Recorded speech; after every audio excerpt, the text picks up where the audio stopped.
A Rádio Batuta apresenta Podcast Serrote. Olá, sou Paulo Roberto Pires, editor da Serrote.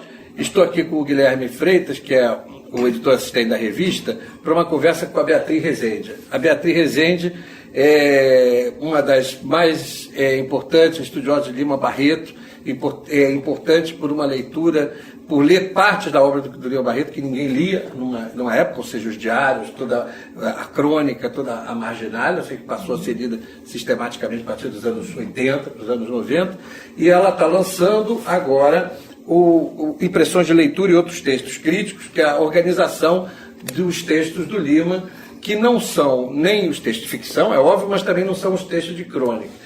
Então, aqui a Beatriz é BA, como em todos os lugares, né? Então, BA, eu queria que você começasse falando, esse espaço aí, você diz que é o espaço próprio do ensaio. Eu queria que você falasse um pouquinho do talho desses textos, né? Que eles são feitos para jornal e revista, não tem nada a ver com crônica, mas também não tem a ver com uma crítica literária ou de cultura tradicional. Eu queria que você falasse um pouquinho da natureza desses textos. Ok, Paulo. Esse livro, na verdade, ele começou em 2004, quando Raquel Valença e eu organizamos os 2 volumes do Toda a Crônica. Então, quando nós fomos organizar as crônicas para publicação, nós privilegiamos as crônicas que tinham sido publicadas como tal, ou seja, ocupavam um jornal no espaço, o espaço do jornal que era o espaço das crônicas, e tinham quase todas elas sido publicadas nessas obras de Lima Barreto, nos diversos volumes. E aí nós fomos arrumando, demos uma nova arrumação. Quando a gente arrumou as crônicas, apareceu muito o jornalista. Quer dizer, não só o escritor, mas também o jornalista, aquele que acompanha os fatos da vida da cidade. E outra coisa, como bom jornalista, tem obsessões, uma obsessão muito forte nas crônicas são as reformas da cidade, as reformas urbanas, e faz campanhas como 2 extremamente importantes, que são a campanha em defesa das mulheres assassinadas, espancadas, maltratadas pelos maridos, e a campanha que ele faz em 17 de solidariedade aos anarquistas. Mas quando a gente foi arrumando esse conjunto de crônicas, nós passamos também por esse volume Impressões de Leitura, que assim foi chamado pelos organizadores. Nesse Impressões de Leitura estavam reunidos crônicas, porque não tinha outro nome para chamar, né? Crônicas de Lima sobre livros e sobre leitura. E elas tinham um tom diferente, quer dizer, a maioria deles era o que a gente hoje chama de resenha. Ele fazia resenha dos livros que recebia. E também a introdução, o primeiro volume, foram 4 apenas da revista Floreal, que ele criou, e a única conferência que ele faria porque não fez. Tomou um grande porre e não compareceu à sua própria conferência.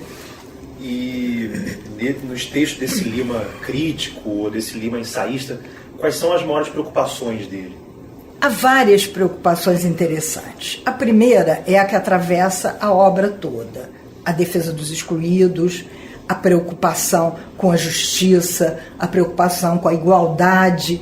E ele tenta levar esse pensamento extremamente político, né, que vem do anarquismo, depois vai se modificando, porque a própria configuração política do que mais tarde se chamou de esquerda no país vai ficando diferente, né, desde o anarquismo, nos anos 10, até o ano da morte de Lima Barreto, que é 1922, ano em que é criado o Partido Comunista do Brasil. Então há uma modificação aí, e esses opositores já eram pouco diferentes no Rio, os anarquistas são mais espanhóis do que italianos.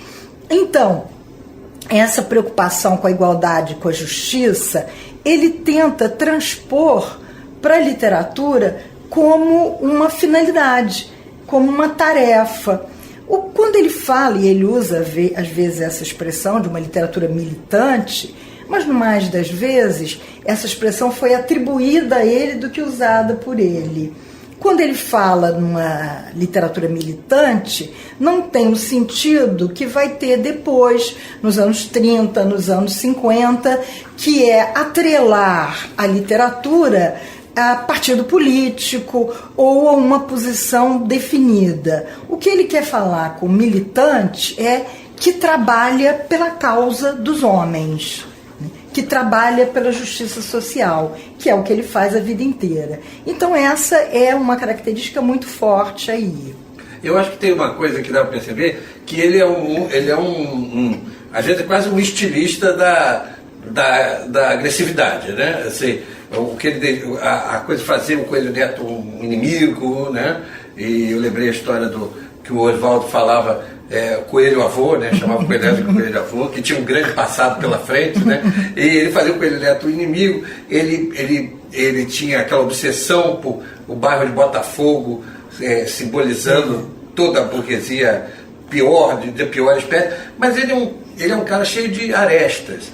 Essa imagem contemporânea do Lima como uma coisa politicamente correta, quase, você não acha que ela arredonda um pouco essas arestas? Ele é muito mais pontudo de você pegar, é um autor muito mais... Eu acho que sim, mas acho também que ele vai se modificando no correr da vida. É num momento da grande frustração, quer dizer, ele acreditava muito nele mesmo. Isso é uma coisa muito bonita da gente dizer, porque é um autor que deixa toda a sua obra preparada, arrumada, com título, os amarrados guardados no armário. Então ele tinha confiança no trabalho dele. Os amarrados eram quando ele juntava os textos e botava barbativo. Por exemplo, Bagatelas. Sim. Bagatelas, o Marginal ele chegou a ver publicado na coleção de crônicas. O Bagatelas não, mas ele deixou arrumado. Certo. Ele deixou, inclusive, essa seleção feita, como deixa o diário desorganizado. O diário não é uma coisa como a gente pensa, um caderno que você vai todo dia anotar, não, são cadernetas, são cadernos, e deixa o diário do hospício completamente organizado. Então, ele acredita nele, mas há um momento... Então, é muito bonito, né? A biografia da Lilia Schwartz, lançada esse ano, ela é muito interessante nos primórdios, nos primeiros momentos da vida do Lima, na família, nos avós, escravos, no pai e na mãe, a mãe professora, o pai funcionário público. E ele então é criado nesse meio, nasce em Laranjeiras, ele é criado nesse meio onde ele não está exposto ainda, como ele mesmo vai dizer, às durezas do racismo. Depois ele vai estudar no melhor colégio possível, que é o Liceu Niteroiense, e de lá então ele faz os exames preparatórios, que é uma espécie de vestibular, um exame feito no Colégio Pedro II para dizer que o estudante podia seguir adiante. E ele consegue entrar na Escola Politécnica, né? Escola de Engenharia, Escola Politécnica do Rio de Janeiro. É nesse momento que quando ele começa a ser escritor, que ele começa a sentir a força da exclusão. Ele ainda tem fôlego para escrever e tal, escreve os escrivãos aí as caminhas, segue escrevendo, muito propriamente.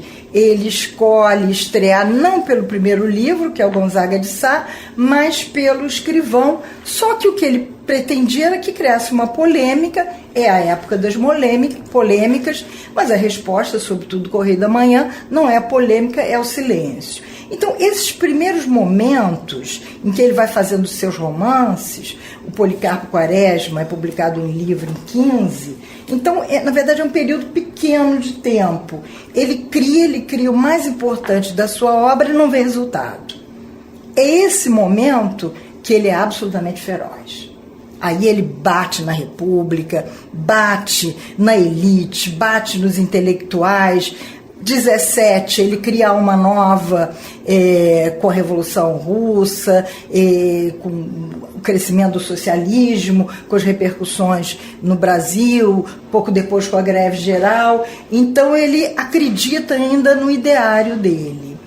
Depois disso, ele passa a ficar mais vinculado ao trabalho mesmo no jornal. Depois que ele se aposenta, então em 1919, depois da segunda internação, sobretudo, no hospício, né, no Hospício Nacional, ele foi quebrado. Né?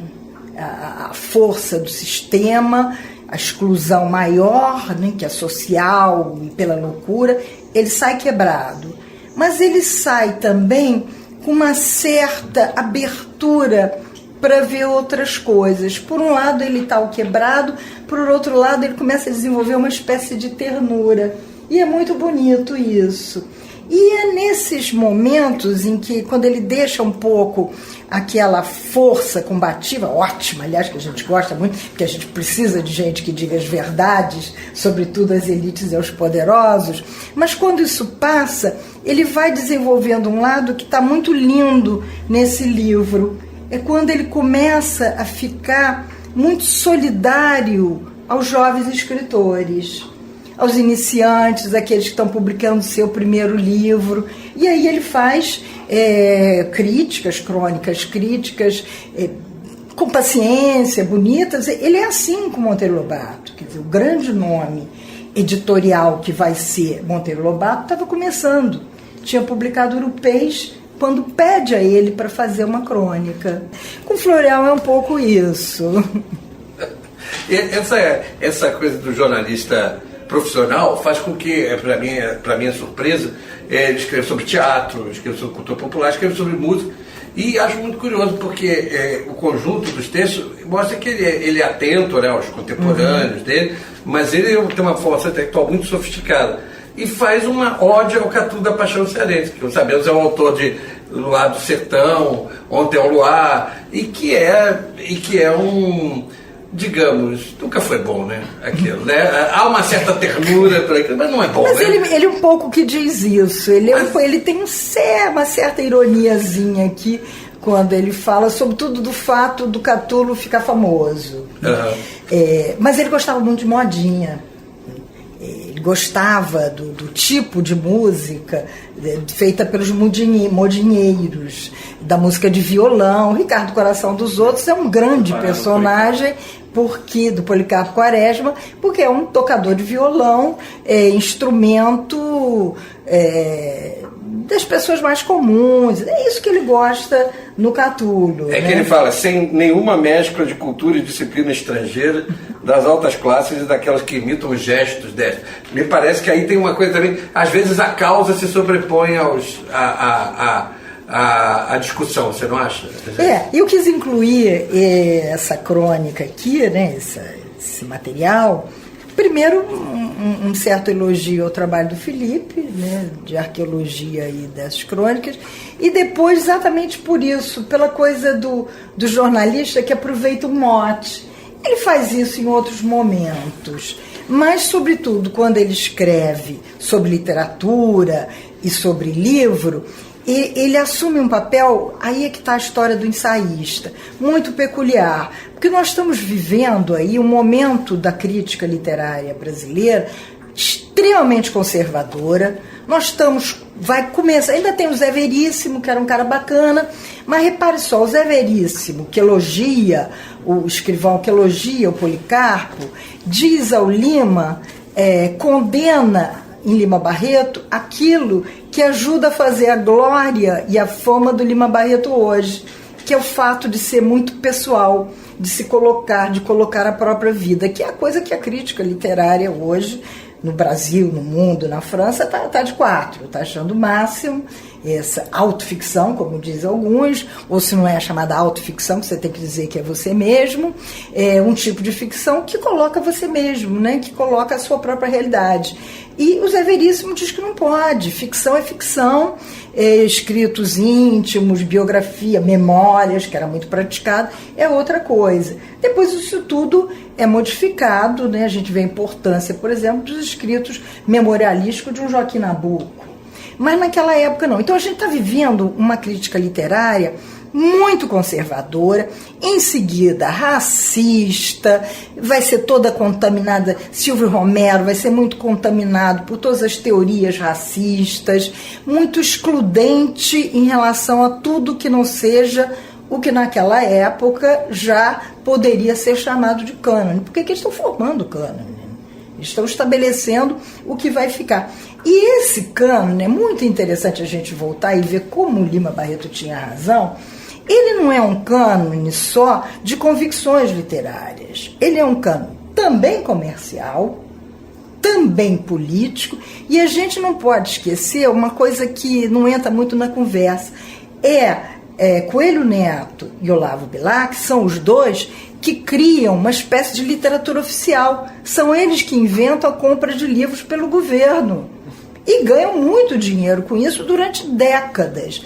Coelho Neto era um homem poderoso, deputado, Olavo Bilac transitava muito fortemente por diversas camadas, o Lima, inclusive, gostava muito do Bilac, cronista, verdade. E eles escrevem, por exemplo, Contos Pátrios, que era uma leitura obrigatória em exames oficiais. E, obviamente, era comprado pelo governo e pelos colégios, né? Então, é um momento em que a crítica, porque a gente fica com a crítica, né, bacana, lutando contra tudo e contra todos, não é bem assim. A crítica, naquele momento, já tinha seus interesses editoriais e políticos. E outro aspecto aí da militância do Lima na imprensa, que fica claro nos textos de Impressões de Leitura, é esse olhar dele para o que você chama de leitor comum, do que ele chama de leitor comum, na verdade, talvez pela primeira vez, né, no Brasil.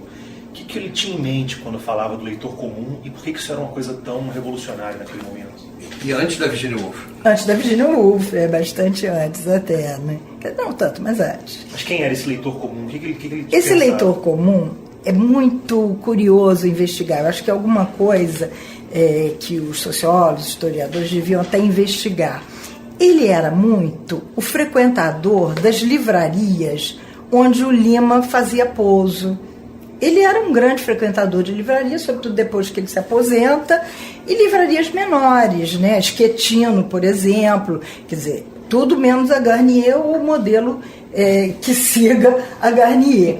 Mas esses livreiros, o Susequim de Mendonça é um pequeno editor, livreiro, eles são muito interessantes porque eles eram realmente ponto, tipo folha seca, né, que você vai lá beber no sábado. O Lima recebia recado na livraria, ele pagava dívidas, tem um bilhete muito bonito dele, preocupado com uma dívida do pai, que ele deixa lá com um livreiro, porque desencontrou do cobrador, e ficava amigo desse pessoal. O leitor comum era muito esse, que ia a essas livrarias comprar um livro que muitas vezes eles não sabiam qual era. E, Bea, essa nova edição de Impressões de Leitura traz um material novo, né? Algumas cartas do Lima. Qual é a importância dessas cartas? Eu acho que esses são documentos muito importantes. Essas cartas mostram muito o prestígio do Lima.